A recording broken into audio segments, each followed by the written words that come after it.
Hot Mic is brought to you by Red Wing Shoes of Fargo. Built to last. 3003 Main Avenue, Fargo. Hot Mic with Dom Izzo. Really? Really, Dom? No. I like what Dom's doing. Okay. Dom Izzo. Jeez, come on, Dom. What do you think I am, a magician? Yeah, I'm fired up, Dom. What else could I say? Absolutely. It was great to get on the field, and then Dom came up to me, and I'm trying to walk away from me. I just wanted to enjoy myself out there. Hot Mic. Great job.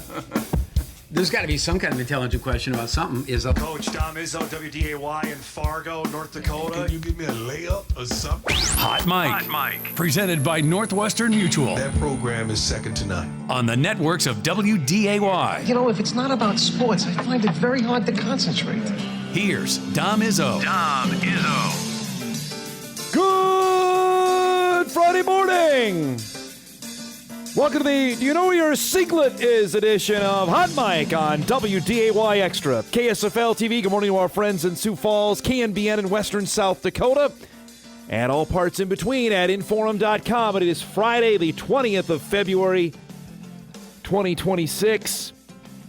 On tap for a big-time sports weekend that officially got going last night and continues today for those that are heading up to the Fargo Dome for day 2 of the state wrestling championships. Looking forward to that. It'll be televised right here on this channel later today at 4:30. We'll give you all the details on that as we're going to crown some individual champions. One of the best nights honestly on the North Dakota sports calendar. This is a really neat deal. If you're not into wrestling, I don't know if I can accurately describe it, what the emotion, the intensity that goes into tonight. But that's tonight, and then the wrestling season ends in North Dakota tomorrow with the dual championships. We'll give you all of our TV info if you're looking for that coming up later on in our show today. We got a lot to get to. We're in the final 3 days of the Olympics. The United States women's hockey team is the champions of the world.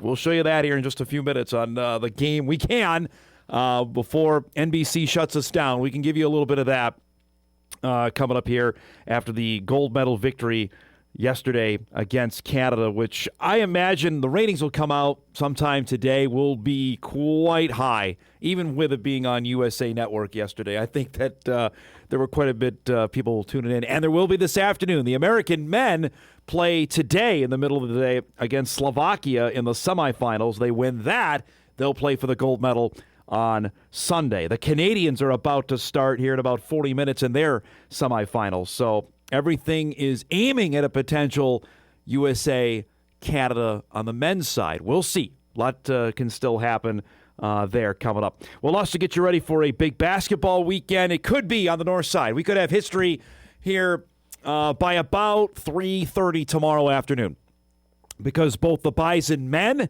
and the Bison women could clinch shares of the Summit League championship tomorrow with victories. That's where things are at. That has never happened before in school history.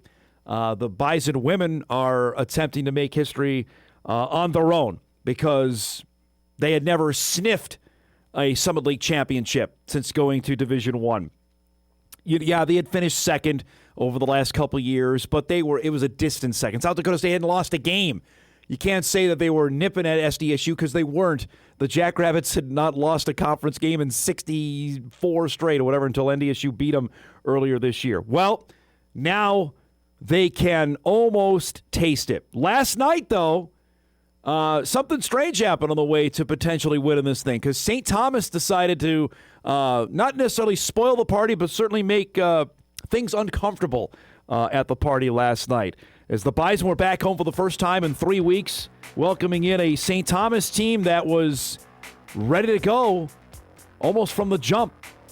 Abby Kraswinski was ready to go from the jump. She made 3 more shots last night to go to 13 consecutive baskets. It was a quiet night for Avery Coonan. We'll get to that in a minute. She was dealing with foul trouble. Bison were making shots early. They got up by 5, got up by 7. Every time St. Thomas, though, would reel the Bison back in. There they got up by 6. Coonan here scores. Avery dealt with foul trouble in the second half. Barely played in the second half of this game. They had a 5-point halftime lead. Marissa Frost scores here. Bison go up by 7. Kraswinski cans the three. Again, NDSU starting to stretch it here. Go up again. It's 41-34. It's 44-37. This steal from Abby Graham gave NDSU its largest lead of the game at that point to 9. Thinking, all right, the Buys are going to pull away. Well, St. Thomas refused to follow the script. This is a crazy shot from Michaela Werner. That got St. Thomas to within 2. Bison come back the other way on a Carrington Asp basket. Puts them up 4. It's a 3-point lead when Kraswinski scores, or gives it to Asp to score to make it a 2-point game. Alyssa Sand was great for St. Thomas. Scores and the foul. It's a 1-point game. Coonan, that was her biggest basket of the second half there, puts the Bison up by 3. St. Thomas had 3 consecutive and ones. Sand gets one there. This is a monster play on an inbound. Under a minute to go, Marissa Frost gets a steal, makes 2 free throws, so the Bison go back up by 5. Here, they can't get the rebound. Sand scores and the foul. It's 67-64.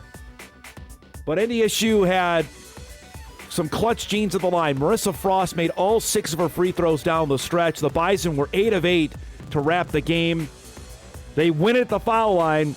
Bison pull away 73-67, the final, for a 22nd consecutive win. But this one, nothing easy about it. Frost goes for 18 to lead NDSU. Abby Kraswinski was great. 14 points and 9 rebounds, nearly a double-double, and she fouled out of this game. Coonan was pretty pedestrian last night, but also she got her 3rd foul with 8 minutes to go in the 3rd quarter and sat the entire 3rd quarter after that. She had 16 points. Sand was great, 22 points and 7 rebounds. Afterwards, Jory Collins talked about how valuable Abby Kraswinski is to his team. She's very popular on our team because she's a great teammate, but she's also a leader. She also speaks her mind and stands up for the things that we believe in. She holds people accountable, but she also works her butt off, so she has everybody's respect. She's, intangibles, mindset, all those things are really, really good. And then, lately, she's been super efficient offensively as well. She missed 2 shots tonight, but I think that's 3 games in a row where she shot 95% from the field, probably, in the last 3 games. So when she's able to do that, that obviously, doubles her impact, not just, intangibly, but production-wise too. I think I kind of take my role. I try to be as big of a leader as I can, and I know that not always my hard work or hustle plays kind of show up on the stat sheet, but I just try to encourage my teammates to kind of just make sure that we're all together, and obviously togetherness wins games, and so I think I just really take pride in that. Awesome opportunity. Going to be a tough game. South Dakota's great, playing really well. It's their senior day. We're going to be traveling, a little short rest, but it's an awesome opportunity. That's why we came here, is to put ourselves in this position, chance to go achieve something like that. I'm obviously excited. We're going to have multiple chances at it, which is great at this time of year. So I'm excited to get there and get competing. So here are the up-to-date standings as you wake up this morning. North Dakota State now 13-0 with 3 games to go. A win Saturday at South Dakota will give the Bison at least a share of the Summit League Championship. If they are able to do that and then split next week, they have the outright title. Again, think about that. They could win the outright championship on Wednesday night at home against South Dakota State if they're able to win tomorrow, and that is no given there. South Dakota, though, squeak one out last night. USD, I won't say messed around with Omaha, but let's say messed around with Omaha, who's won all of 4 games all season long. They barely beat the Coyotes, beating the Mavericks last night in Summit League play. It was 69-66. South Dakota State needed a Maddie Mathowitz layup almost at the horn with 0.3 of a second left to win at Oral Roberts 95-93. So for the top 3 teams in the league, they all had struggles or at least tighter games than maybe initially thought.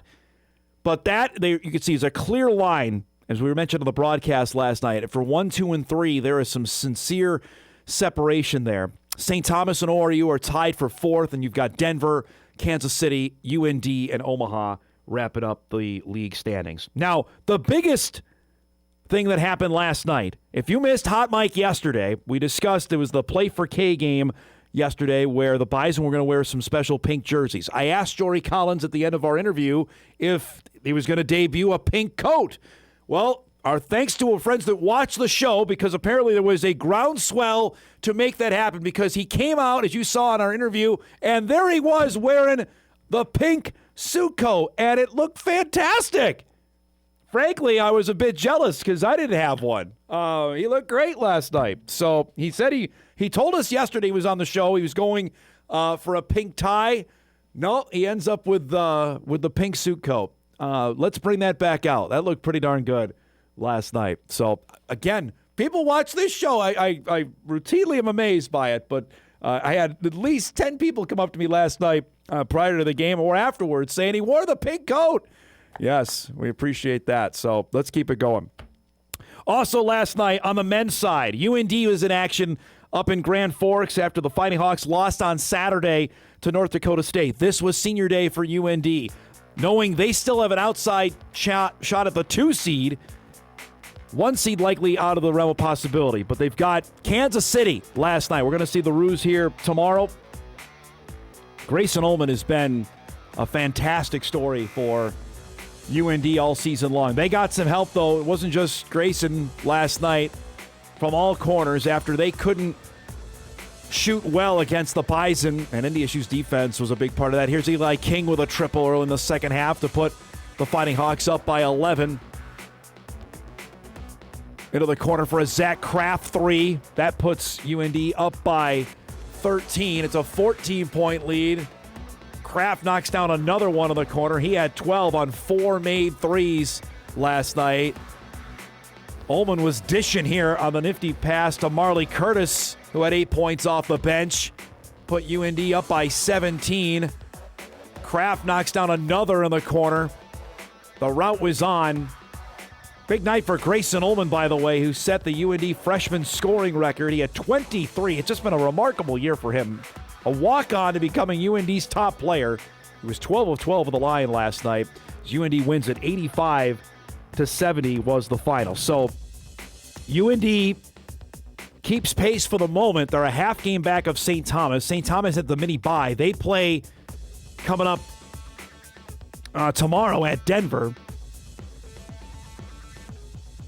Bison, we obviously won on Wednesday with their victory over South Dakota State.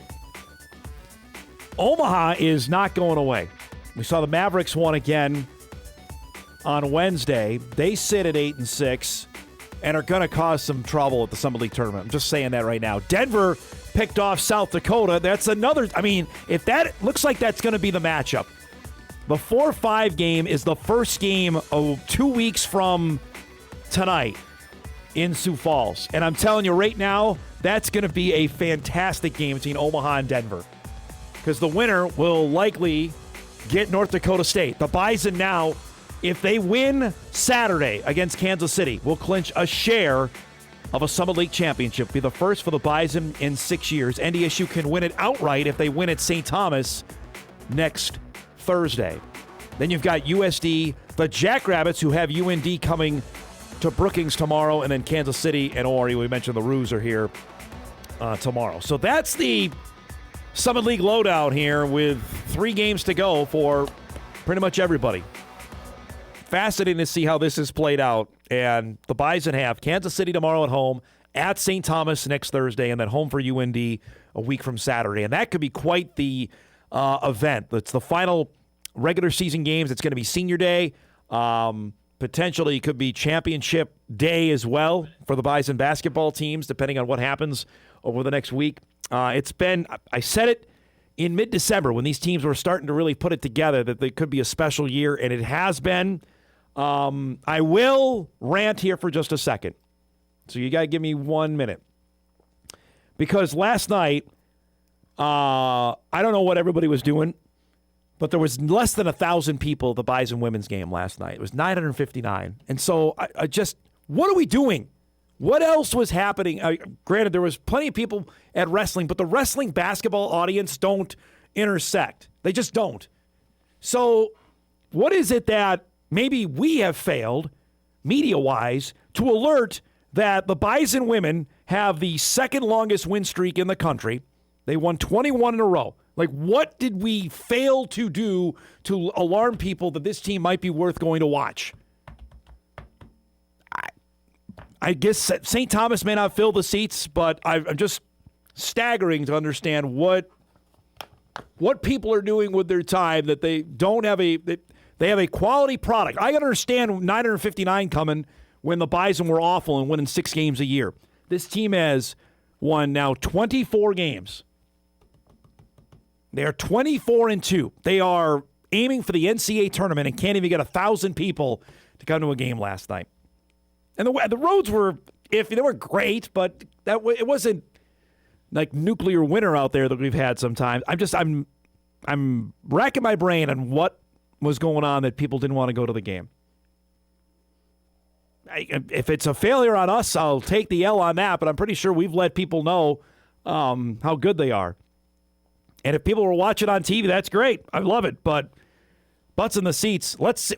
I hope there's people come on Wednesday. South Dakota State is an awfully big game and a chance to sweep the season series from the Jackrabbits.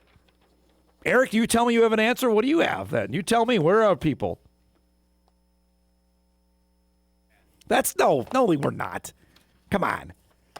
I went from South Moorhead to North Fargo. Took me 20 minutes. I have four-wheel drive. I think everybody in this part of the world has four-wheel drive. No. It wasn't blizzard conditions out. I came from Horace last night. The roads were awful. Yeah.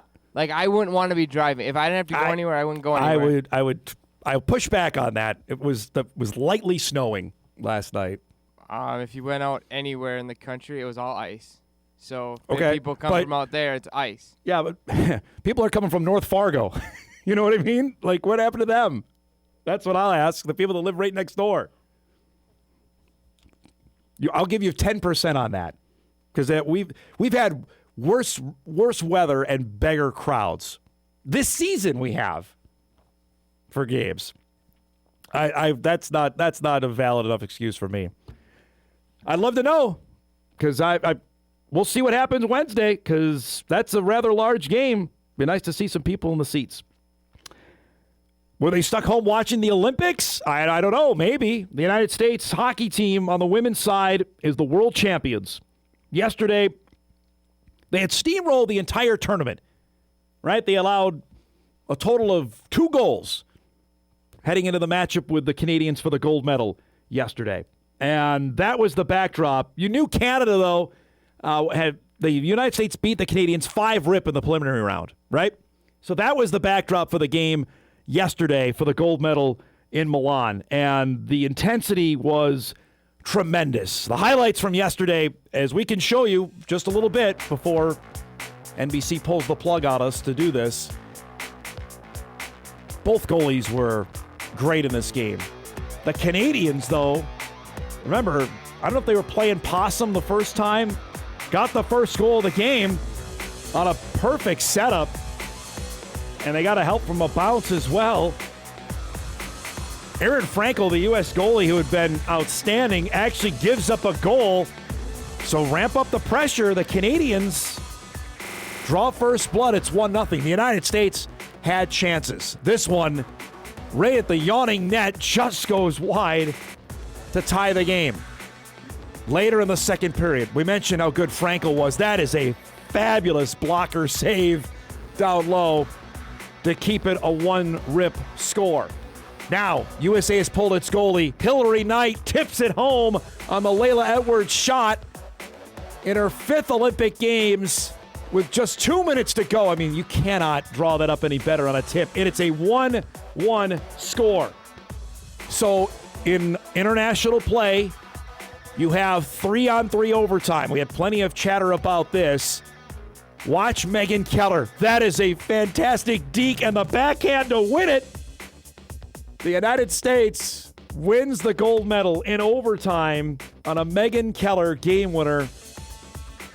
They won the gold medal in a shootout thanks to the Lamoureux twins in 2018. Now they've got a gold medal thanks to Megan Keller in overtime. Second time in 3 years that a North Dakotan is a gold medalist. Britta Curl, obviously, on this team. I mean, you can't get enough of the replays of that. What a goal. Unbelievable moment. It was pretty cool to watch.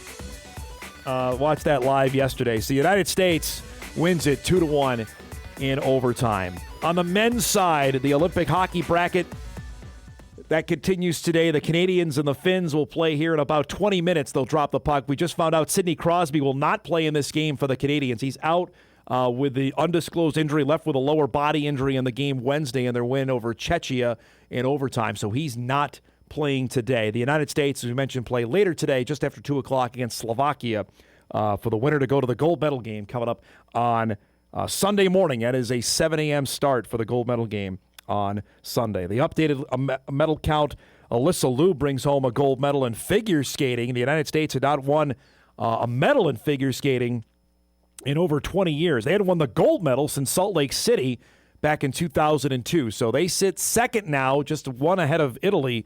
Norway's running away with this. They added another gold already, up to 16. They've already broken their own mark for most gold medals with 3 days to go in the Olympics. We have a packed guest lineup here on this Friday morning. Our guest lineup is brought to you by Northwestern Mutual. Coming up in just a few minutes, you'll hear from John Sullivan. He's the Mountain West Associate Commissioner. Was here as part of the tour earlier this week. You'll get the load on how the league does scheduling. Everybody wants to know. I think next week we're going to find out at least the conference schedule. You'll hear how they come together. That's with John here at 9:35. Brad Schlossman makes his return at 10 o'clock. We'll pry him away from that Canada-Finland game.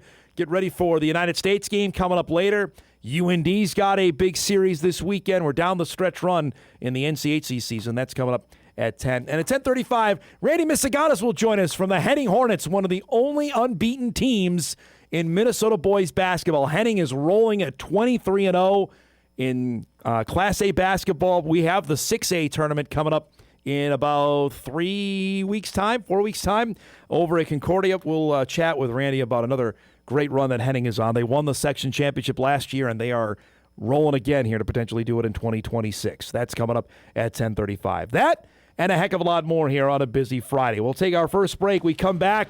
I mentioned the Cole Payton hype train earlier this week. Todd McShay's on it now. We'll tell you what he had to say about the former Bison QB. That and a ridiculous story about Mason Claybo. That's coming up when Hot Mike returns after this.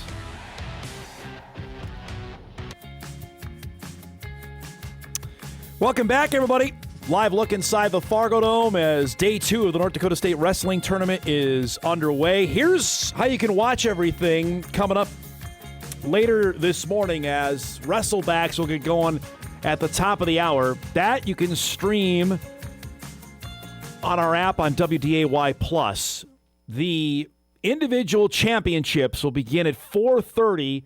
That'll be live right here on Extra. You'll see the boys A and B and the girls' individual championship matches coming up later today. You'll see the introductions, the spotlight, the whole 9 yards. That'll be here coming up on Extra at 4:30. And then tomorrow, we will bring you the team dual championships beginning at 4 on Extra. The quarterfinals will start in the morning at 10.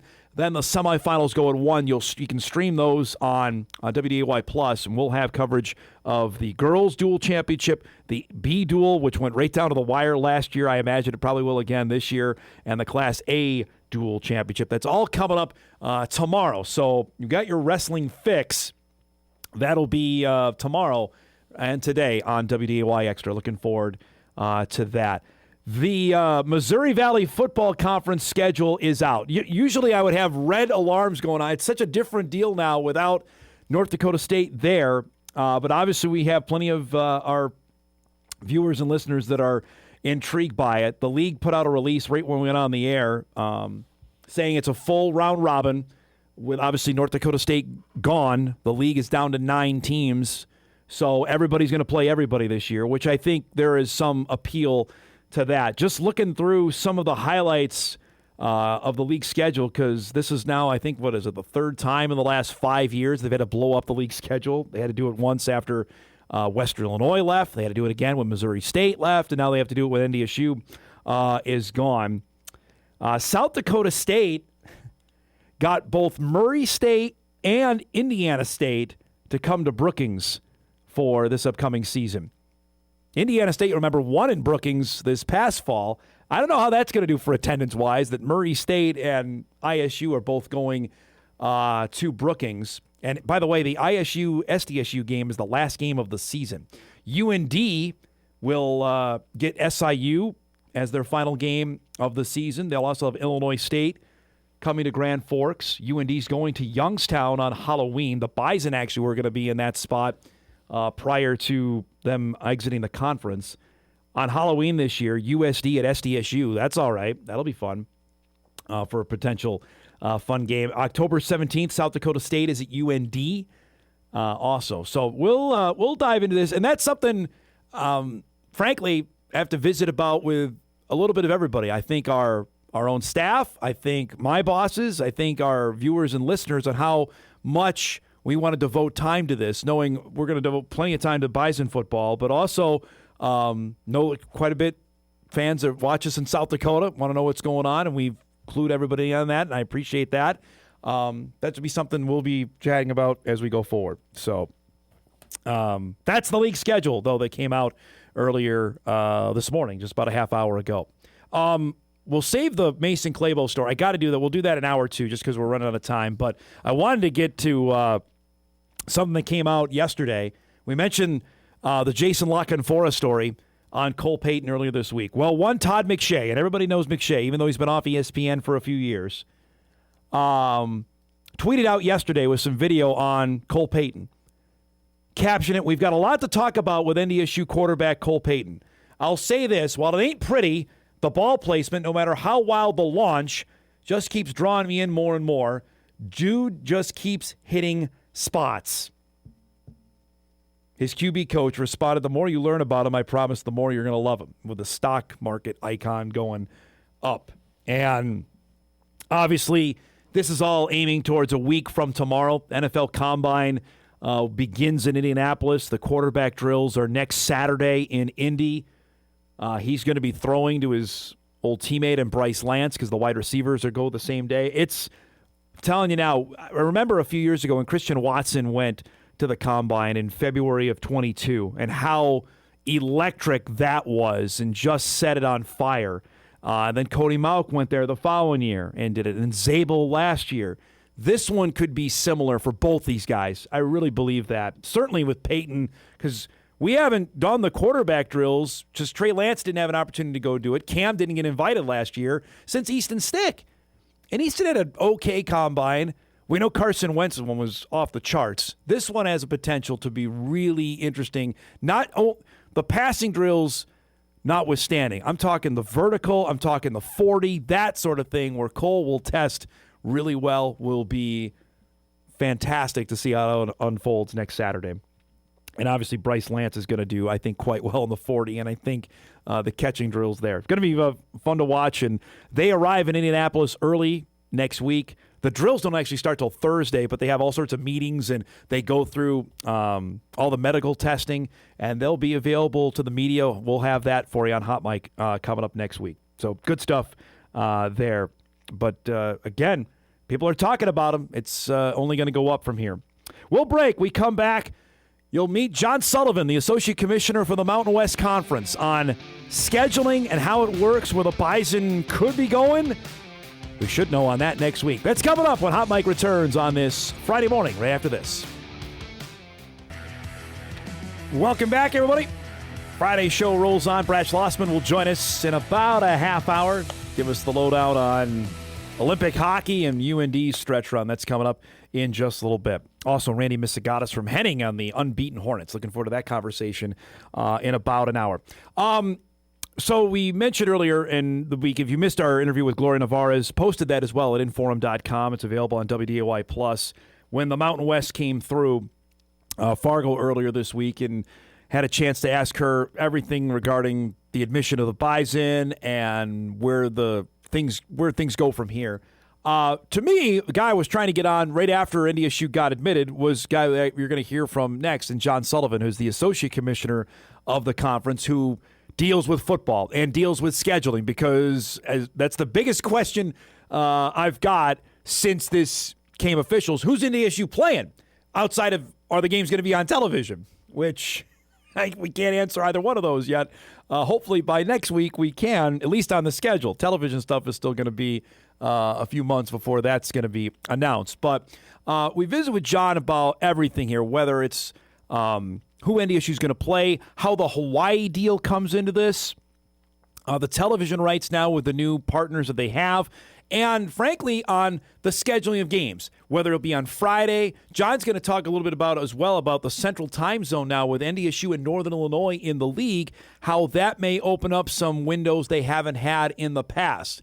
I think all of us that are in the know on this thought that, well, the Bison will be playing a lot of games maybe at 7 o'clock or later on Saturday. John says not so fast. So here's my conversation with John Sullivan from the Mountain West Conference. All right, we're here with John Sullivan, the Assistant Commissioner of the Mountain West Conference, who's the most popular man in Fargo, because you need to tell us the Mountain West schedule for 2026, because that's what everybody's been wanting to know over the last 10 days. So how does this work for scheduling? Oh, we're going to stick with an 8-game conference schedule, like we have been. So the reality is you're playing 8 conference games in a 10-team league. There's one missed opponent that you're not playing. So. But yeah, it's pretty straightforward. We're still on our timeline. Normally we're in that late February, early March timeframe anyway. So we're still continuing to work towards that timeline. In the television world now with the new deal that you have, how does that change the matrix of scheduling and what Fox wants, what CBS wants, what the CW wants? And that's a whole other thing that you've never had to deal with before, correct? No, we've had our longtime partners in CBS and Fox for a while. We brought on CW Sports, which is exciting. It only helps the exposure of our student athletes going forward and for our teams. And but no, it's the process will be very similar in that sense going forward. So in terms of the TV draft, how does that work in terms of who gets first bid? Is it Fox? Is it CBS? How does that work? And can you explain that a little bit? It's a process by which the TV partners will all work together. There's a certain process and selection order that we'll go through once we get to that point. That normally doesn't happen until, in the mid-May era. The fact that the league plays games on Fridays, also plays late, that's different from people are used to here in Fargo. What can you talk to us about that, about when the games get selected and where they get selected in terms people are used to here playing Saturday at 2:30. That's not going to be the case in 2026. It could be. There's a with all 3 television partners, and our 4th tier with our partners through KISWE, there will be a process by a certain window of the day that TV has the ability to slot the game. But it's a fairly wide range from on Saturdays. There will be a handful of Friday selections, but when we go through the schedule build on the base schedule that we're working through right now, we hand that off to TV, and TV starts to take a look at what may work, what may not work for Friday selections. As man who runs scheduling, and what is your opinion of this, the attraction, the value that North Dakota State brings, scheduling-wise, and you're billing it out to the Mountain West Conference? I think the schedule's pretty straightforward, but the excitement level of having North Dakota State in the league is second. Where we are thrilled. It's a great partnership, and I will say North Dakota State truly fits in the Mountain West. What makes you say that? I think, the brand of football, the competitive excellence that North Dakota State brings, which matches what we're trying to do in the Mountain West, which we're always competing for a CFP bid in this league. Can you explain the best way you can how the Hawaii scheduling works? That's the other question we've gotten nonstop since last Monday, and how that fits in the fold of the other 9 teams in the league. It's really not much different, quite honestly. They're a full-time member of the Mountain West, and they just came on as a full-time in the Mountain West. They had been with football for a number of years. We try to do the schedule. The travel relief is something we try to take a look at when building the schedule, but truly, we're looking at it holistically with all schools. When you look at how this maps out now going forward with North Dakota State, you've got 2 central time zones, and where previously you didn't have that before. How does that, if anything, change the league? Yeah, it just spreads it out a little bit. Some options for TV windows a little bit more. I think balances out a little bit with NIU adding to the league, which would be great. But it truly, from our standpoint, it still fits with what we're trying to do. as far as scheduling goes, as far as TV selection goes, and I think it helps. Selfishly, I'll have to ask for local television partners. How does that work with your schools in the past, and I guess going forward, the opportunity to televise games, or is that non-existent considering we have national television deals? We're still working through that piece. That's what our partners at Kiswe and the Mountain West Network, we're continuing to work on the details of that going forward, and probably share that a little bit more in the future. What were you hoping to get out of this trip, or get to see boots on the ground and see Fargo and North Dakota State for the first time? Yeah, no, it's we have our commissioner with us, who I think you spoke to, our senior associate commissioner, Javen Headland's with us too, and we just wanted to go, get a feel for Fargo, just the city, the people, which we've had nothing but a great experience so far. We're excited to go check out the facilities and maybe go, see downtown a little bit later tonight, but just really want to get a feel for the city, want to get a feel for the facilities here at North Dakota State, and really meet with the staff. We're gonna met with Matt Larson today and a few other staff members, and we'll meet with the head coach later today too. With the Central Time Zone now back in play, does that change as well the ability that Mountain West was maybe typically playing later at night, maybe 5 o'clock on Central Time, that now you've got some flexibility? You can play maybe at 11 a.m., maybe you could play at 2:30. Is that now on the table for you guys this season? It's kind of always been that route for us, quite honestly, with the TV windows we have. Obviously, out west is a little bit, we play a little bit later than maybe out east, but there's a wide range around the day that TV can have the ability to schedule games. All right, so that's John Sullivan from the Mountain West Conference, and appreciate his time. So I did a little digging on this and wanted to share this for people, because this is the biggest question we're going to get once the schedule comes out, is then the TV part of it. So last year, and this is something I follow this because I'm a nerd, but I know for a lot of football fans out there, they don't. That the TV draft, which I would love if they would televise that. I'd love to get just an inside look on how Fox, how CBS, how ABC goes into a room and says, okay, they get draft picks of what games they want based on the television packages that they have. We know that Fox, CBS, and the CW have the television package for the Mountain West Conference. Last year, they announced their TV deal, who is getting what, on May 29th, which is about, I said that. Right on Memorial Day, we're going to find out what time the games are for their national package games. Not the entire season, but the games that CBS, Fox, and the CW are getting, we'll know the date, and we'll know the time and the channel. But again, that's not the whole 12 games. I just caution you on that.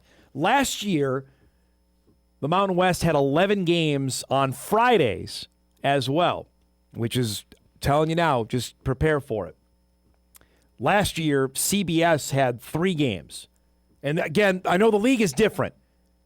Boise State, San Diego State, Fresno, Utah State, Colorado State, I don't know if they carry more cachet or sway than, say, UNLV, Air Force. I think Air Force is pretty popular from what I was told. Air Force had a nationally televised game last year with Army, which goes in part of those packages. It doesn't necessarily have to be a conference game that CBS or Fox takes. I'm looking last year of their non-league games that CBS Network picked up.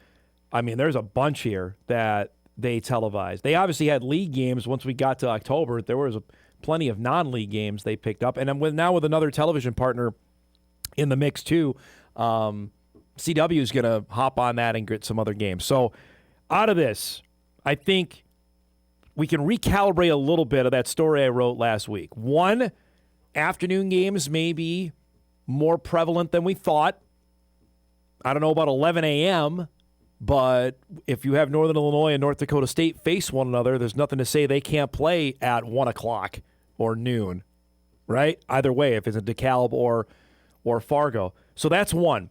Two, I think getting to understand when the games are going to happen, I think the Mountain West is going to want to spread it out all day.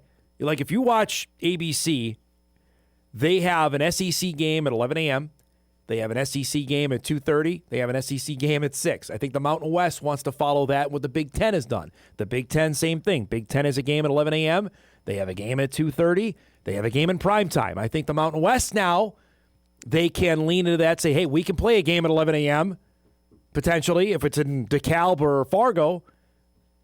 Everywhere else is, I don't know if you want to start a game at 10 a.m. In the Mountain Time Zone, but they've done that. Like if Air Force, I'm just looking right now. Last year, Air Force played a game at 10 a.m. against Army because it was on CBS. So again, it's not out of the realm of possibility. They could do that with Air Force. They could do that with Wyoming. They could do that with UTEP because they're all in the Mountain Time Zone. And then you could likely have a game at 2:30. You could have a game then at 7 o'clock or later. Likely they're gonna. And with Hawaii, you're going to have a game at 11 o'clock p.m.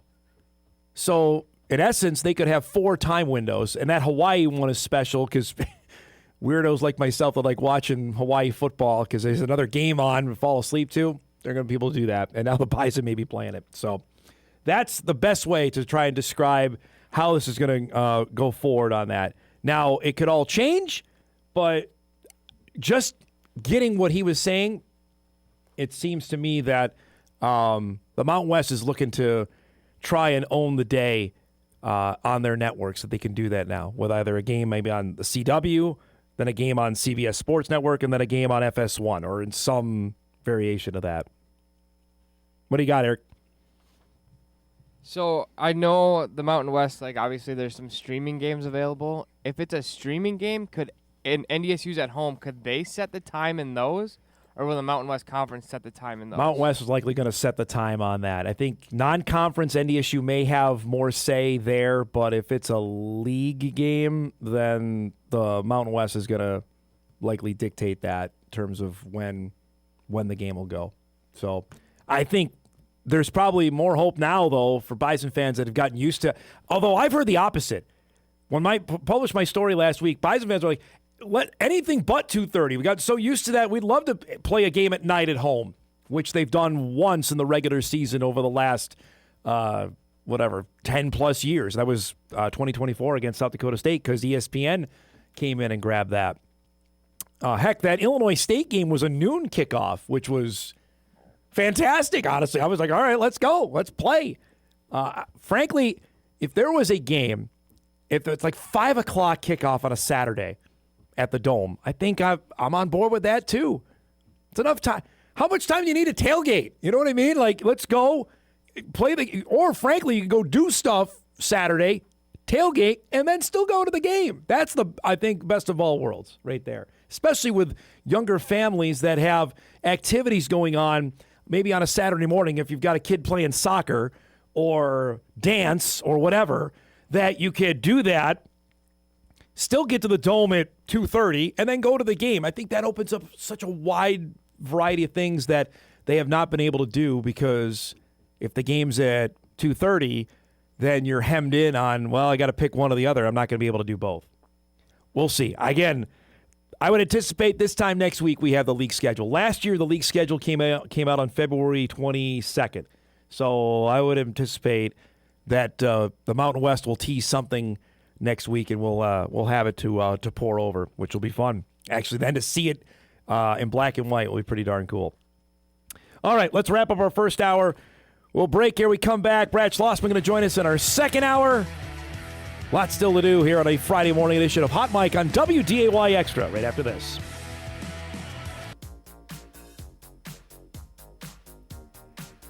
All right, wrapping up our first hour.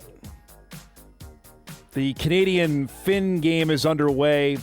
Scoreless here about halfway through the opening period, which has just been nonstop action here so far. For those that don't follow hockey on a regular basis, I mean, this is best on best, man. This is pretty darn good stuff. Remember, the United States coming up later today, at 2 o'clock. Let's get a couple emails in here before we wrap up our first hour. Brad's coming up to start hour number 2. Going back to the Bison women's crowd. Don, when you have kids in youth sports or high school age, you'll understand practices and games are nonstop nearly every night. I get it. People have stuff to do. Just to me, it's like they complain that the team isn't good, or that it was completely apathetic to the fact that the NDSU even had a women's basketball program. Okay, so and they were relevant. I don't blame people for ignoring them, but now they've been consistently pretty good for the last 3 to 4 years, right? So now here they're having a record-breaking year, and we can't even get 1,000 butts in the seats. And I get St. Thomas. I get is not South Dakota State or UND or even USD, but I don't know. I'm shaking my head on that one. Dom is a North Dakota product living in South Dakota. I appreciate the fact you'll continue to cover the Missouri Valley along with the Mountain West. I think UND hockey deserves some love. Number 3 in the country for a long time this year. Well, we got that coming up. We're going to talk some UND hockey here in just a couple minutes on that. Stace he's provided, he was working on this yesterday. Now that he's got other things going on. The Mountain West TV markets, which I think is intriguing because of where Fargo ranks in that. Because we hear all the time about TV markets used to drive realignment. It does not anymore. That is a fantasy on that.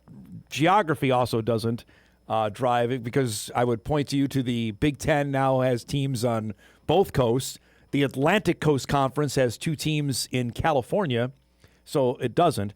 But out of curiosity, the Fargo TV market ranks 113 in the country. I think there's like 250 some odd. I used to know this when we were still actively pursuing jobs, that you knew exactly how many TV markets are out there. That's ahead of Laramie. Cheyenne TV market is 193.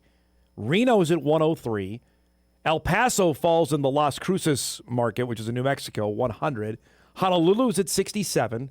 Albuquerque at 48. I believe old friend Todd Kurtz is still out there in Albuquerque. We have to connect with him. Former WDAY sports news reporter, number 48. Vegas at 40. Denver, number 32. And that falls for Colorado Springs. San Jose State is in the San Fran Oakland market, which is number 9. And then Northern Illinois, and I know they championed this because we made fun of it when they got in, that DeKalb is in the Chicago market, which is number 3. That's like saying Northern Colorado is in the Denver market. No, it's not. I guarantee you nobody, and Bergstrasser will tell you this. I mean, they're fighting for anything they can get in Denver, and they're in the city. Denver has the Avalanche, the Broncos. I guess they pay attention to the Rockies and the Nuggets. And they have the Broncos is up here. It's like the Vikings with us. No one pays attention to Denver in Denver. That's a tough sell there. That's some good info for us to put in our back pocket as we get ready for a new season. All right, let's break. We come back. We'll start our second hour. Brad Schlossman will join us, give us the lowdown on UND's stretch run in the NCHC, and we'll talk some Olympic hockey as well. That's coming up when we start hour 2 after this.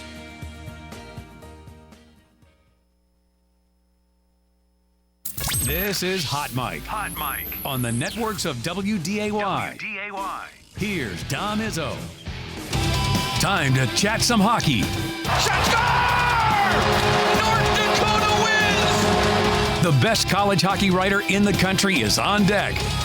North Dakota, champions of the college hockey world! Here's Brad Schlossman.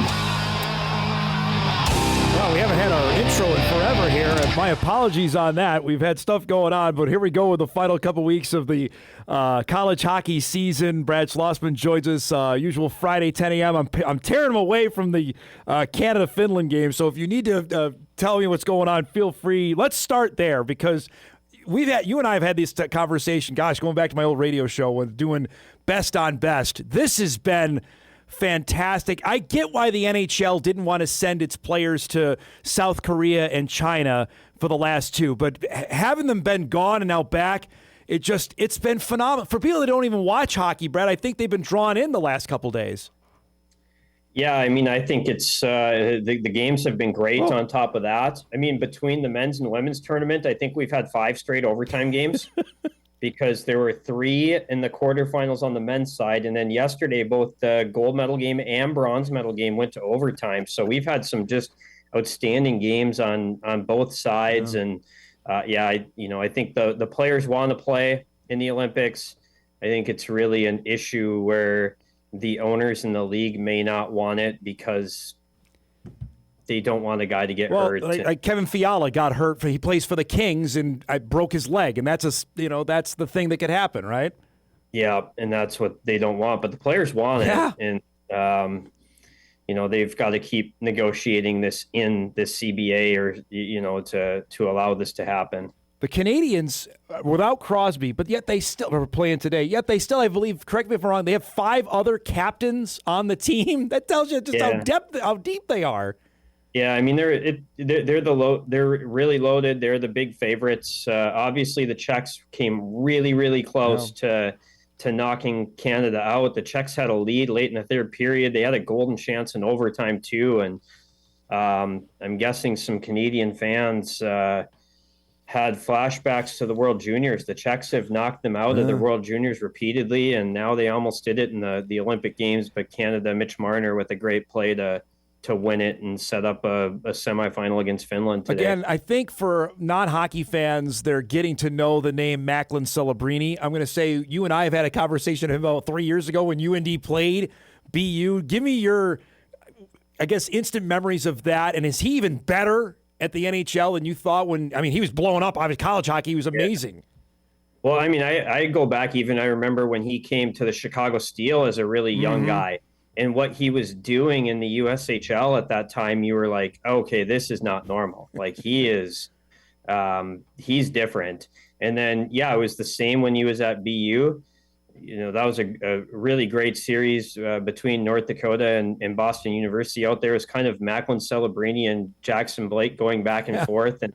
And you could tell whenever, he was on the ice, it was in that zone, anytime BU is pressuring, it's like, oh, yep, Celebrini's on the ice, and then he'd get off the ice and it'd go back down the other way.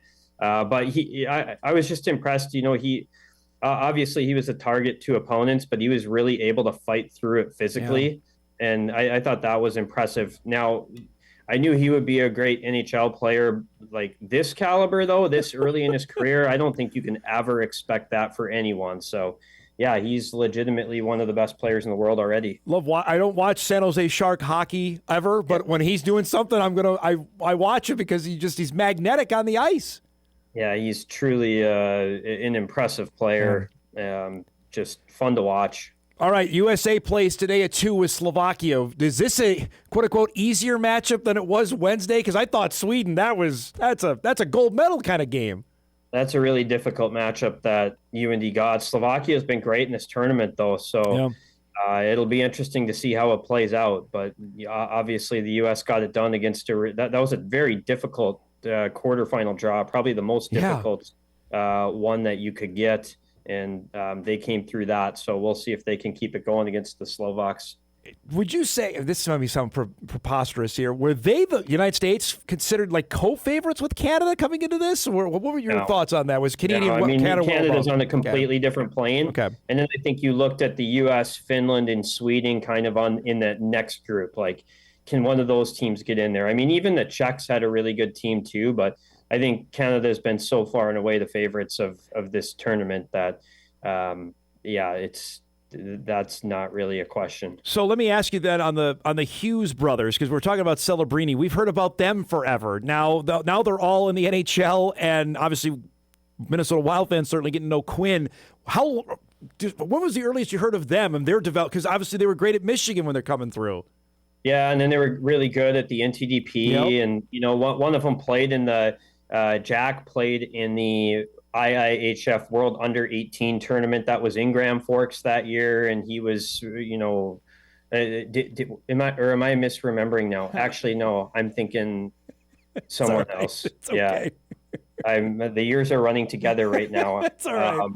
But no, I mean, Jack Hughes, all of them have been on this trajectory for a while. Two of them went to Michigan. Jack didn't play college. But yeah, I think everyone knew that they were pretty special. Quinn did some pretty amazing things for a young guy at Michigan when he was there, got him to the Frozen Four. He's an impressive player. The fact that between the men and certainly on the women's side, hearing the difference that have played collegiate hockey, that's the part that to me is like, man, that's the sport just keeps getting bigger, and producing players that are played collegiate and going on playing professionally now is really, really impressive. Yeah, I mean, you're going to see more and more of that now with the CHL players eligible to play college hockey. Now you're seeing, we saw how many players on Canada's World Junior team were NCAA guys or NCAA bound guys, more than, ever before. And now all of a sudden that's going to trickle into other national teams and into the NHL. And really, I think college hockey is going to be a very common stop for everyone before the NHL coming here. So, the sport is in a really good spot right now, and it's attracting a lot of the best players in the world. All right, so let's chat here what UND's got coming up this weekend. We got 2 series left of the Fighting Hawks with St. Cloud State coming up, and it's pretty straightforward, Brad, for a conference championship. 2 regulation wins, and that'll give them the Penrose Cup on Saturday night. Yeah, they'll clinch a share of it at least. If they get 2 regulation wins, that's the easiest scenario. Every game 3 points are available. You get 3 for a regulation win. You get 2 for an overtime or shootout win, 1 for an overtime or shootout loss, and 0 for a regulation loss. If UND gets 4 points this weekend, it cannot clinch the Penrose Cup. If it gets 6, it will be presented on Saturday night. And then the kind of confusing scenario is if UND gets 5, that would be 1 regulation win, 1 overtime win. In that scenario, UND needs CC to take at least 1 point from Western Michigan. If that happens on Friday night, UND will be presented the cup on the ice in front of all the fans Saturday. If it happens Saturday, if Western gets all 3 points Friday, and then CC takes the point Saturday, that game starts an hour after UND's game. So they're not going to sit around and wait for that. What would happen if in that odd scenario, which is unlikely to happen, they would present it privately to the team in the dressing room an hour after the game. So those are kind of the scenarios for this weekend. But really, I think UND is looking at it and saying 6 points, let's not make it confusing. And then the other challenging part is the team that's right there pushing them is Western Michigan, and UND goes to Western Michigan last weekend. Next weekend, there's no doubt UND would like to have that cup wrapped up before it goes out to Kalamazoo. I'm surprised they didn't want to sit around and wait, have the fans put it on the big board and do that. I get why they don't want the players to sit around, but that could have been – I can remember the Twins doing that, right? They did it one year, and the fans just started trickling out, and the game didn't go the way that UND needed it to, and I think people were just like, I'm not going to sit here for an extra hour. The concessions are closed, and the bus. A lot of people take buses from different places in town, and you're going to miss your bus if you don't go. So. I think everyone just or too many people, and I think everyone's looking at that and saying, you know what, there weren't that many people left in the building. What are we doing here? Let's just, but that's a long shot scenario. All right, so year 1 almost done for Dane Jackson here, 23-7. If I would have told you that in October, would that be beyond your expectations or right about what you thought UND could do this year?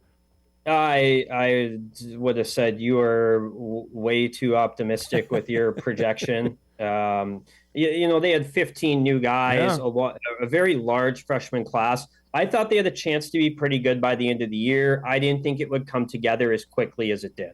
That was really my big surprise. I thought, you have a lot of young players they'll develop throughout the year. This team could be dangerous in the second half. It came together way faster than I thought it would. They just did a really great job in the off season. I think what people don't fully realize is, I say they had 15 new players. When Dane Jackson was named head coach, a lot of times, let's say you have a number of new players, who those guys are a year out, right? Of those 15, they knew who 4 of them were when Dane Jackson took the job in April. They had to grab 11 guys in the offseason. I've never heard of anything even close to that. And what they were able to put together in the offseason was pretty remarkable, I thought. Just some really good fits. What clicked on that? Was it just the team coming together, coaching? Like when you're bringing so many new guys together, when did you start that this all click? Was it in camp or was it during the season? Well, I think it started with them getting the right guys. Yeah. I always thought, like, if I'm the GM, and I know the fans thought this too, like when it's April 10th and you start seeing all these guys in the transfer portal committing, and UND doesn't have anyone yet, and everyone can see they have all these roster spots, you're thinking, grab this guy. You need someone. You can't just keep letting these guys go. And they were really patient. I don't know how they were that patient. If it were me, I would have been panicked that you're going to end up with not enough guys, and you're going to have to like grab Division III type players to fill out the roster. But no, they were able to be really targeted, and I think that was the first step. They got the right players on the ice and off the ice. They got guys that play the style Dane Jackson wants to play for this team. And that's where it started. I think without the right players, it's over before it starts. You need to have the right guys. How has he adjusted as being a head coach for the first time at the collegiate level? Yeah, I think he's been around for so long that I don't know if it's been a huge adjustment for him. One thing I've really noticed is he certainly empowered his assistants big time. I think he hired guys around him that he believes it's the old adage that's in any business, in any industry, right? Hire good people and let them do their job. And I feel like that's kind of been one of the reasons that they've been successful. He got, able to retain Dylan Simpson. He goes and hires Matt Smaby, who's a head coach caliber coaching talent. He goes and gets Brent Chizik, who's a general manager and knows the player pool. And he let Brent Chizik do a lot of the recruiting and identifying, and he lets these guys coach. And I think it's really been a team effort that's helped UND. It hasn't all fallen on Dane's shoulders. And I feel that that's been a strength of Dane's, is to say, I've got good people and I'm going to empower them to do their job.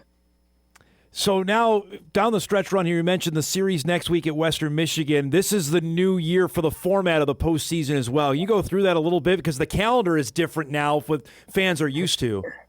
Yeah, it starts a week earlier because of that. So the first weekend, 8 teams make the tournament. 1 team will not. And that's a big battle this weekend. Omaha's playing Arizona State, and the loser of that series is looking tough. And then it'll be 1 versus 8, 2, 7, 3, 6, 4, 5. And the home, it's a best of 3 series in the quarterfinals. Whoever's the better seed hosts it. Then you go to the semifinals. That's again going to be at home sites, and it's going to be a single game. And the 2 highest seeds host that. And then the next weekend, once again, a single game. And whoever's the higher seed hosts again. So not only is UND playing for the Penrose Cup, but they're trying to get home ice throughout the playoffs and be able to play at Ralph Engelstad Arena. So it is important. Every little slot is important because you don't know if someone gets knocked off. Now, let's say the 1 seed gets knocked off, but you're 2. Now, all of a sudden, you get to host that game. So it's important. Every little position battle is important right now. What has been my last thing for you, but I appreciate this, as the game's intermission, by the way. Finland's up 1-0 on Canada. Not having the face-off anymore, going to St. Paul, and we talked about it when they did away with it. I'm interested, though, now this is the first year of living through it. What have you heard, at least leading up to this? Are fans excited about of playing at home rather than traveling to St. Paul? I actually haven't heard a lot about it. I don't know if it's clicked in. I think if UND makes it to the championship game, plays in the semifinals, and wins that game, I think you're going to see just a raucous atmosphere. They've done it. They sort of did it one year, and it was during the pandemic. The COVID year. Yep. Remember, they played the entire tournament at the Ralph. UND was the 1 seed, and for testing purposes and all that stuff, they played it at one site, and it was 3,000 people in that building. But the Ralph was rocking with 3,000 people in there. And I was thinking, oh, man, if there were 11,000 people, and, now we'll get to see that. So I don't think it's clicked in yet. I think once they see it, I think the fans are going to be like, okay, this was quite an atmosphere. And, the going down to St. Paul and the atmosphere at the X, it's not what it used to be back in the old WCHA. Right. Yep. I think that was pretty special, what they had in the old Final Five. When the leagues broke up, it just was not the same. And so, I don't think it's so much, if it were like it was at the old Final Five, I think fans would be saying, "Oh, agree. that's tough to lose. You cannot lose that." But the way it's gone now, with all these different leagues being more spread out and not the crowds, I think there probably is some fans who are sad because they have such good memories. But I think everyone realizes it's not what it used to be. All right, you've got one major task completed with the conference tournaments at home sites. Now we need the regionals at home sites. Yeah, I think we've got 4 of the 6 conferences are hosting their conference tournaments at home sites entirely. So it's shifting that way. Yeah. The arguments against doing that are dwindling, and I think at some point it'll happen. When is that point going to hit? I hope soon. How far out are they bid right now for regional sites? You know, I think there are 3 more years. Okay. I've actually got this on my. If you go to GrandForksHerald.com/UND hockey, I have future non-conference, and then you can also click and look at the future regional sites. And yes, they have 2027 and 2028. UND will be hosting in Fargo. So 2029 would be the earliest that they could make a change. But now is the time to start the process of doing it if you're going to do it. Great stuff as always, bud. I appreciate it. Enjoy the games this weekend. We'll talk next week, okay? Perfect. Thanks, Tom. Brad Schlossman joins us on Fridays to give us our UND hockey update. UND and St. Cloud State coming up this weekend. You heard Brad mention it. The Fighting Hawks win both games in regulation. They will win a share of the Penrose Cup in Dane Jackson's first year in guiding the team. Good stuff there. All right, let's break. We'll come back. We got to share this story of former Davies standout Mason Clabo, what he dealt with the other night. It's gone viral here. We'll tell you about that. We come back after this. Welcome back, everybody, on this Friday morning show, final 35 minutes. Randy Misegades from Henning High School will join us coming up. The Hornets having a great year in Minnesota Class A basketball. We'll do that in about 10 minutes' time.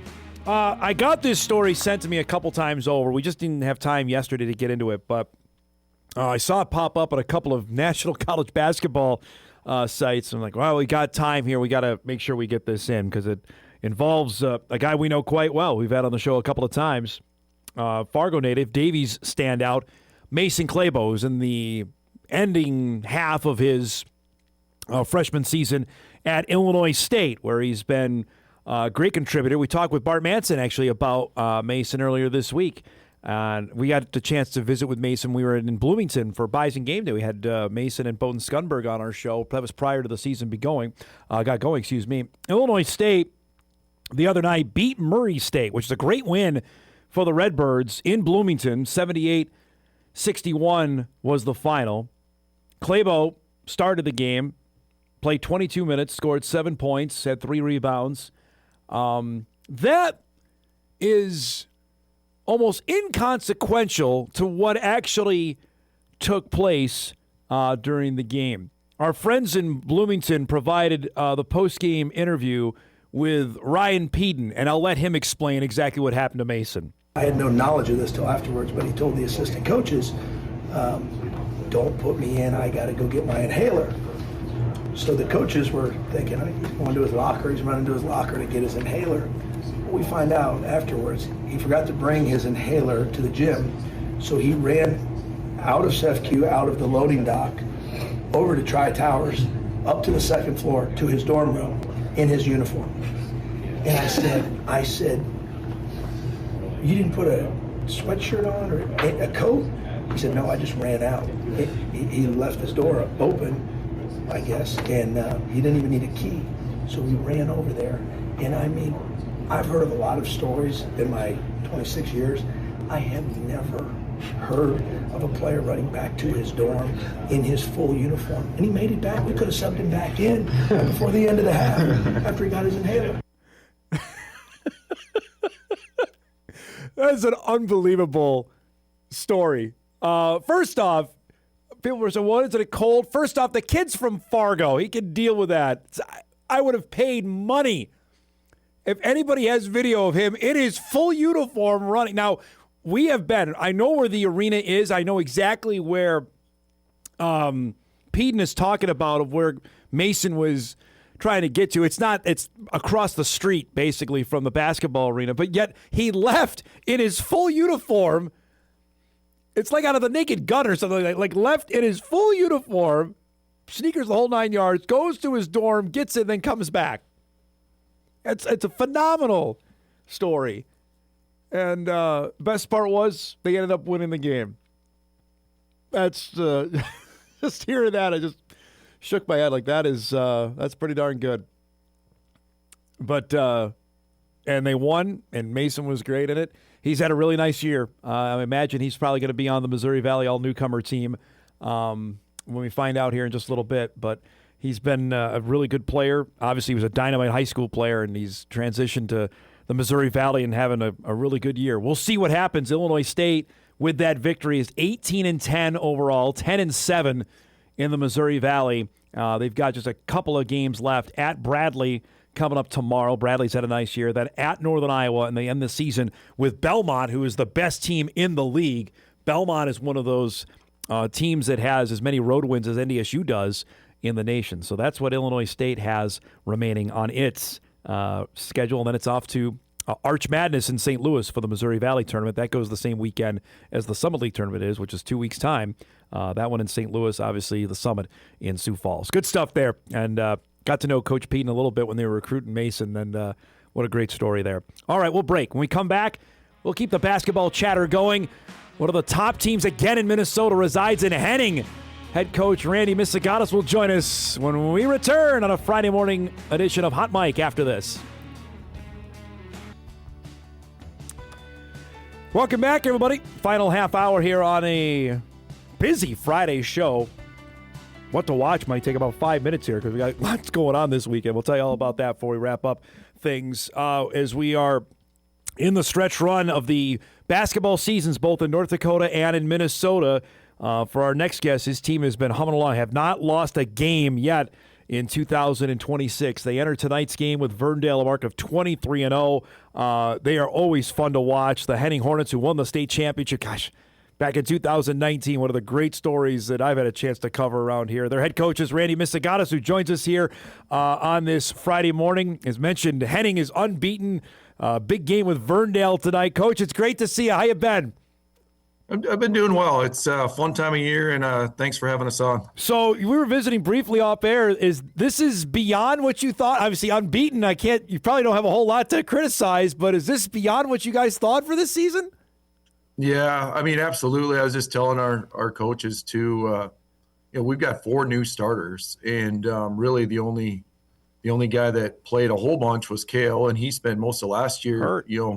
On the shelf hurt. So we had a couple guys that are starting now that played off the bench last year, but for the most part, it's all brand new guys outside of Kale. So if you would have told me in November we were going to be where we are, I would have said you're crazy. But the kids believe it, and they've kind of waited their turn, and we'll see where the rest of the season takes us. Well, that's just great coaching then, right?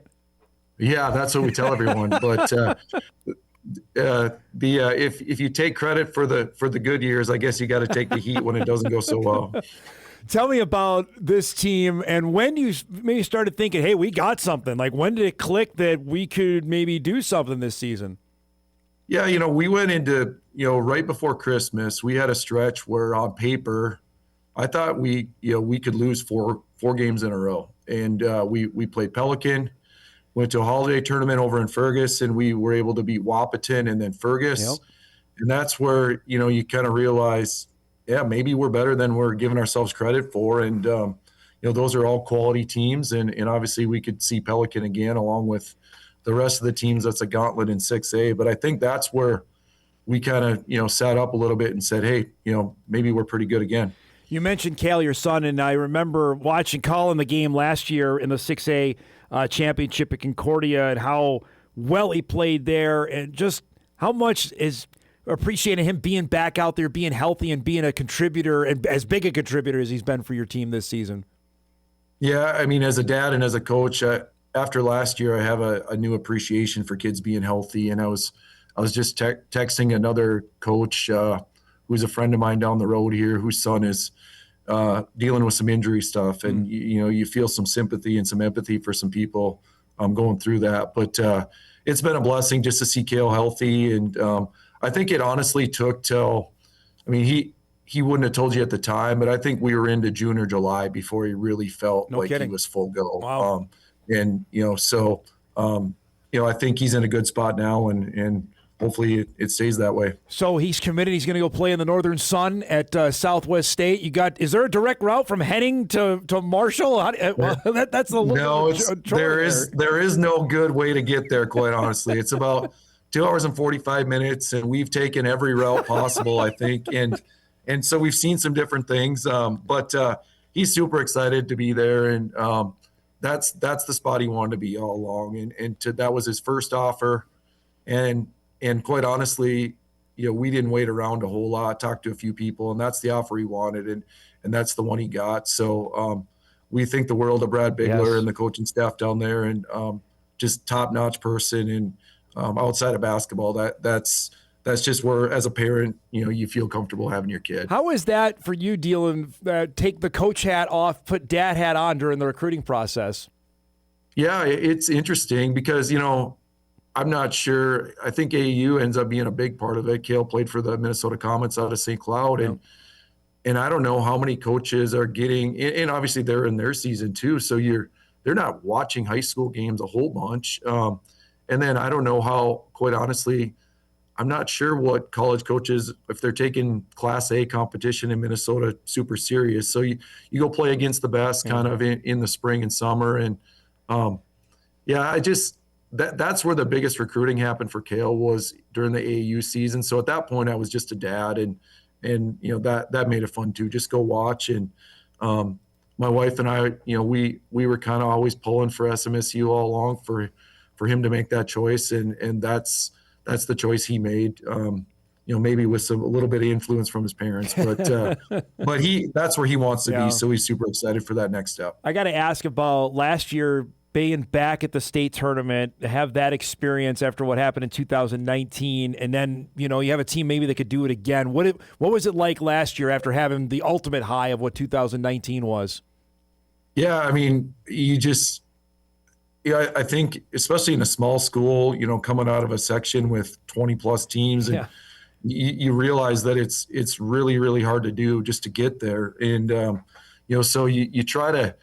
Yeah. I mean, these kids watched our 2019, 2020 teams, but at the same time, they got to kind of have their own identity too. And it's new and it's different for them. And so you just try to embrace it and let them enjoy the experience. But at the same time, they want to go compete and win too. So they didn't play their best game last year in that quarterfinal, but to come out of there with 2 wins to finish the tournament was a great experience. So I was actually talking about this with Sam Getzinger upstairs a couple weeks ago when we were looking ahead, and your section is loaded. I'm not telling anything you don't know for our viewers, though. I mean, you're in it. Pelican, Breckenridge, Park Christian's really good. Hillcrest. Heck, Hillcrest and Breck made the state football championship game, so they're going to be good. When you got to look at this, were you like, what are we doing this year? The ACC here. It's really silly. I mean, we played Hankinson last Saturday and talking to Coach Mock there, and I was liking the model that North Dakota uses, where you don't have to win you don't have to win. I think they call it districts in North Dakota, and you can not win it and still get to state. And that makes a lot of sense because it's silly right now, Section 6, and we knew it was going to be good, but Benson is fairly new to our section too, and they've only got a couple losses, and you go all the way down to New York Mills. I mean, they're in our conference. They played us tough twice. They're going to be a 9 or a 10 seed probably. It's really crazy. So you're going to have to play 4 quality teams to get out of the section. And I mean, your team certainly knows that, but how much do you even need to address it once you get ready for section time? Yeah, I mean, I think it's our guys know, and I mean.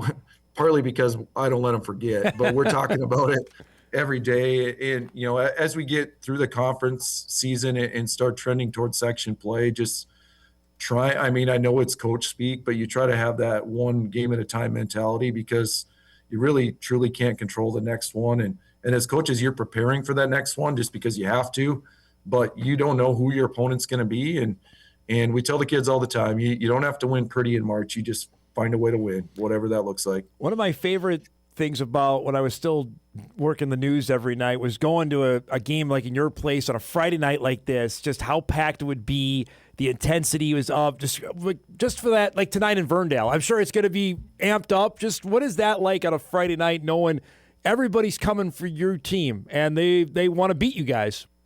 Yeah, and I mean, our kids have kind of embraced that too. They know they're going to get everybody's best shot, and we're already here. We finish our regular season with not to jump ahead, but Underwood comes here on a Friday night, and we'll probably lock the doors.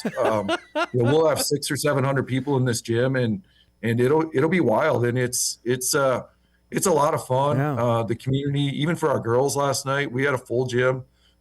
So it's not the newest facility. It's not maybe the nicest facility. Oh, it's fantastic. But when it gets rocking, it's a lot of fun to play in. Is it always been that way for basketball? Has it been recent, obviously, with your success a few years ago? What can you describe why basketball has such a hold there? Yeah, I don't know. I mean, Henning, I tell the kids all the time, you better be fortunate, because even use the example of Kale, like you'll go to play Division II basketball, but you'll never play in front of a crowd like this. No way. Maybe there's as many people. I don't know, maybe not. But I mean, the atmosphere is just different. You'll never duplicate it, and the community just supports it for whatever reason. And obviously, you put a good product on the floor, more people show up, and it kind of maybe turned the corner. Mid 2015, 2016, and we had consistently pretty good teams, and we've been fortunate. I mean, we've been ranked in the top 10 in the state probably every year but one for the last 7 or 8 years. So it's become kind of a culture, and not only people from Henning, but even surrounding communities will show up, just to watch good basketball. Is there a road site you go to that you just not necessarily maybe dread that like, this is going to be a hornet's nest, no pun intended, you're walking into? Yeah. I think for us in conference, the recent one has been Pillager, which is right near Brainerd. They're a 2A school. We're in our conference, eight teams in our conference, and we're easily the smallest. Pillager's, we're graduating between 25 and 30, and Pillager's, 3 or 4 times that at least. So we've been fortunate to have some success up there, but it's always a really tough place to go play. Newark Mills has been.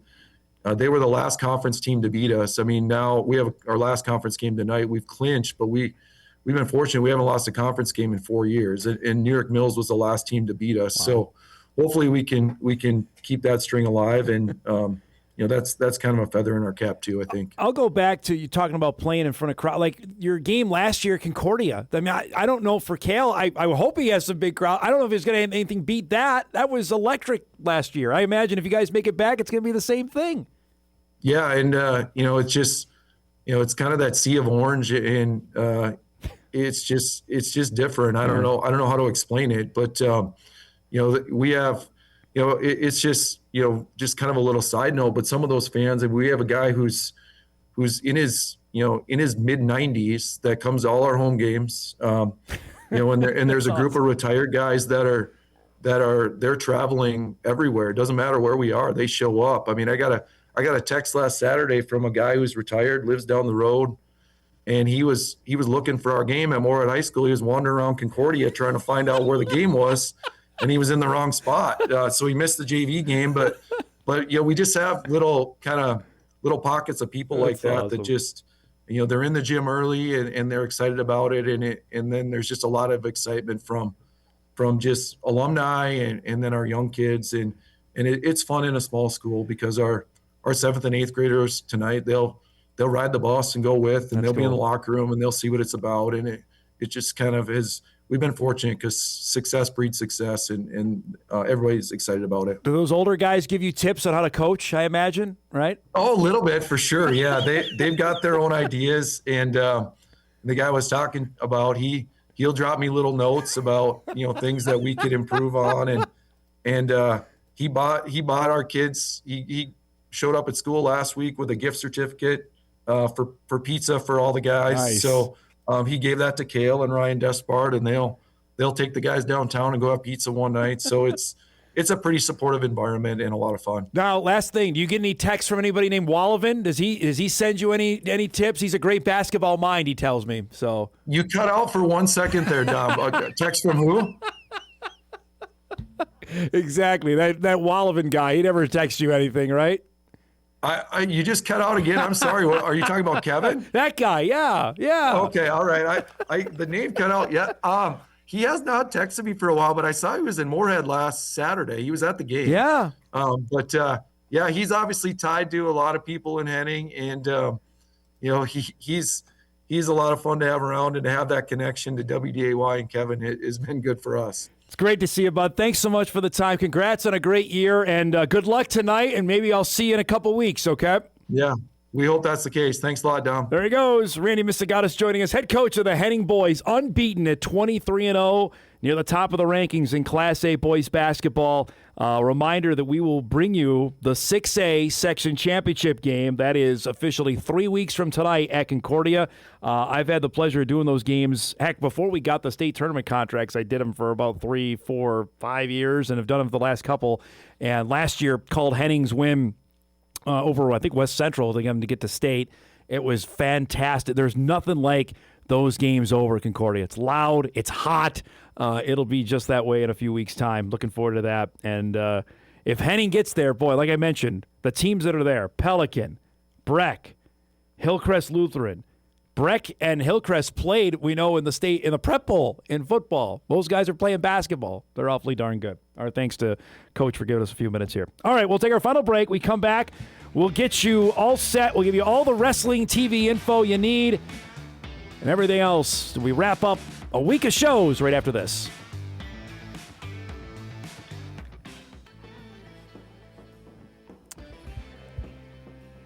All right, wrapping things up here on a busy week of shows. Missed any of our Mountain West content, you can go back and watch all of our past shows on WDAY+. We podcast everything at Inforum.com. Update from Milan. Finland didn't get the script. The Finns lead Canada 2-0 with 7.5 minutes to go in the second period. So Finland is the reigning Olympic champions. They've got some dudes that play pro hockey as well. And right now they're up 2-0. The Americans play later. We'll give you the details on that. Email comes in real quick.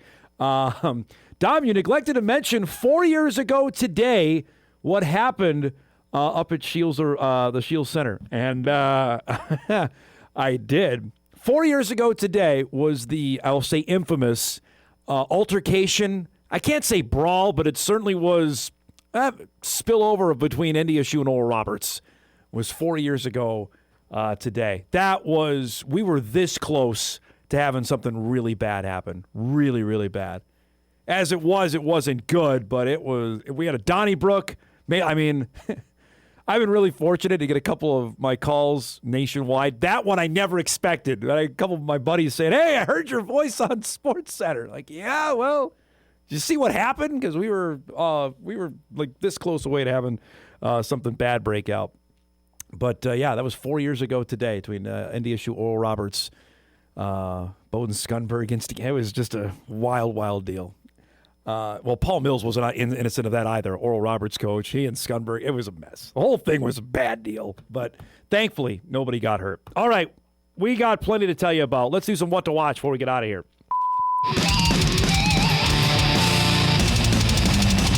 All right, what to watch brought to us by our friends at Northwestern Mutual. Here we go. State wrestling is underway. Day 2. You can stream everything of the Wrestlebacks right now on WDAY+. The individual championships get going at 4:30 this afternoon right here on WDAY Extra. You'll see all 13 weight classes crowned. We'll have coverage of each mat going. If you just want to watch the individual mats, you can do that as well on WDAY+. Tomorrow we hit the air at 4 for the team dual championships. Also tomorrow, we'll get to that in a second. We've got tonight, the Wolves are back in action tonight with Dallas. Mentioned the USA plays at 2 o'clock against Slovakia. And Tom Hoagie in action at the Genesis Invitational at 3 o'clock. Also tomorrow, the Bison men can clinch the Summit League.